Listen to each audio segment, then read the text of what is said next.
In the process of building a downtown from scratch, Clarksville officials believe they're on track to see business boom after its latest move. Thanks for joining us here on the Night Team. I'm Alex Dieterer. As the town works to complete a multi-year downtown revitalization project, it's now got its sights set on bringing nightlife to the riverfront. Night Team's Connor Steffen and photojournalist Aspen Hester report.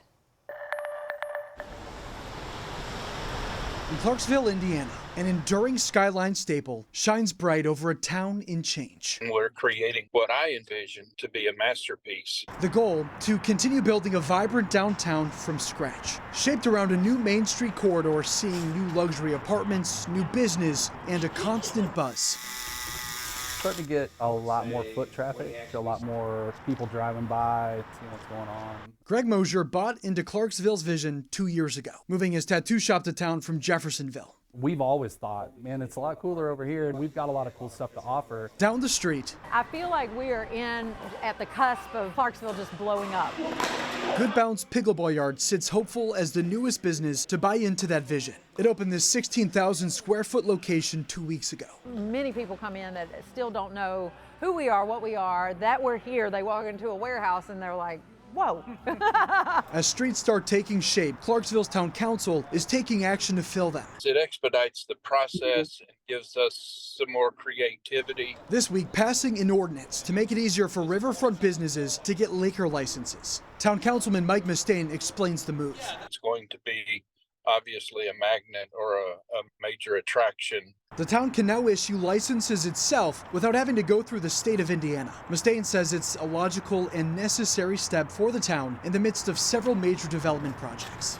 Basically, it is a construction zone. While it may not look like much right now, this construction site is key to the town's future growth. A convention center that town officials say will bring more business here and therefore requests for liquor licenses. Good Bounce Pickleball Yard says it's already sent in its application for a liquor license. No, everybody knows that and it's on the door. We're hoping for about January 19th. Mosier hopes the move will help bring more nightlife to town. I think the benefit will be a lot more foot traffic into the evening hours. As the town looks to keep pace with ambitious development plans. Longevity and growth. But I think the potential for that growth is going to be huge. Its businesses hope to grow with it, ready for the future. In Clarksville, Indiana, Connor Steffen, the WHAS 1119 on your side.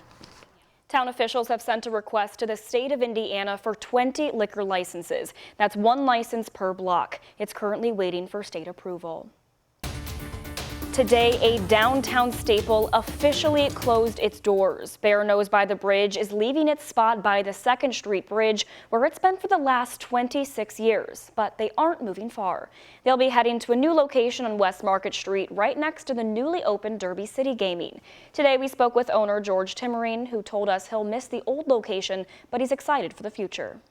Today's been emotional. It kind of started for me on Sunday, because I've probably 90% of my Sundays for the past 20 years, I've been in this room taking care of customers, and to realize that, hey, this Sunday I'm not going to be here, and the Sundays beyond. So yeah, it's emotional but exciting at the same time. Bear Nose hopes to open its new location sometime next month. 2 people are behind bars after a home invasion and robbery in southern Indiana.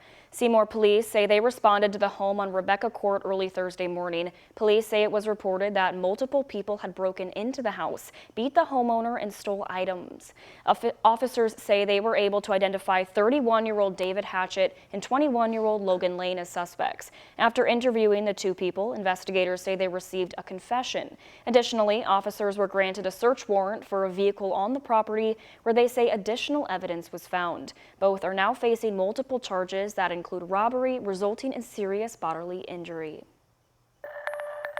Well, Christmas Eve is now just less than an hour away, and that means Santa and his elves up in the North Pole are most likely doing some last-minute prep work, checking the naughty or nice list twice. And the same can be said for some shoppers here in Louisville. With the clock ticking, shoppers still need to check off some things off of their lists. Photojournalist Addie Hill went to the outlet shops of the Bluegrass today to check in with some last-minute shoppers. Come here on other holidays and it's been crazy, but no, today's been wonderful.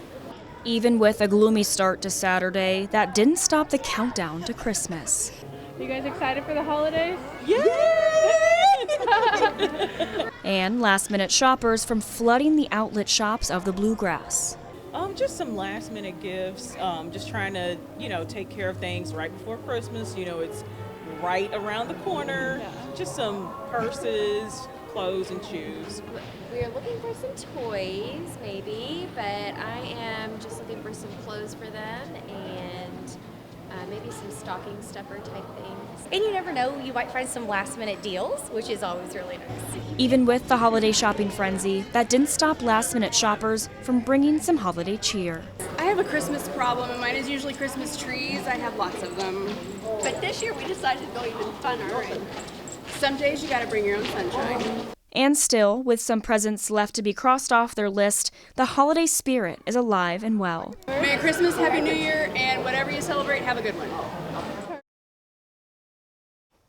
If you're still looking for a last-minute gift, just like a few shoppers that we just talked to, or just something to bring to the party this year, Louisville Metro Council approved a proposal to extend alcohol sales on Christmas Eve and New Year's Eve this year. Both holidays fall on a Sunday this year, when sales normally wouldn't begin until 1 p.m. Now people can do any last-minute shopping from 6 a.m. until midnight on those 2 days. The ordinance applies any year the holidays fall on a Sunday.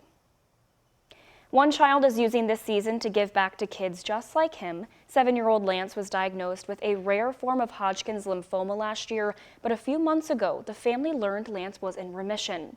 Since then, Lance has collected hundreds of stuffies for kids who are in the hospital. Lance's mom tells us he wants to be a bright spot for kids who are going through the same rough spot he was just 1 year ago. Because it helps kids to be brave, because they're always with you. Your parents can't go with you. It is a time of year where, everybody's with their families and everybody's celebrating. And, this time last year we weren't doing a lot of celebrating. And it just means a lot to be able to help people that are in that position as well. Lance says he chose stuffed animals specifically because kids are allowed to take stuffed animals with them into surgery, even when their family members can't join them. Meanwhile, over in the Shelby Park neighborhood, a festive party looked to give back to the community. Several local businesses partnered together to host a blanket and coat drive. The businesses were able to give out coats, blankets, chili, and a free haircut for people who came. It's a blessing, man, because honestly, when I first did it, I didn't think nobody was going to come. I'd be like, hey, just going to throw a dollar out there and a wish, man, and hopefully somebody come grab it. So it's a blessing. I'm happy they came. The smiles on people's faces is what I do it for. And if you're still looking for something to do this holiday season, we'll have a full list on our website, WHAS11.com. During this season of giving, there's an urgent call for help that's coming from a Louisville nonprofit. Louisville's Blessings in a Backpack say current economic factors have pushed it to the brink this year, forcing cuts to its program that's now leaving thousands of kids hungry in the new year. The nonprofit works to feed JCPS students outside of the school.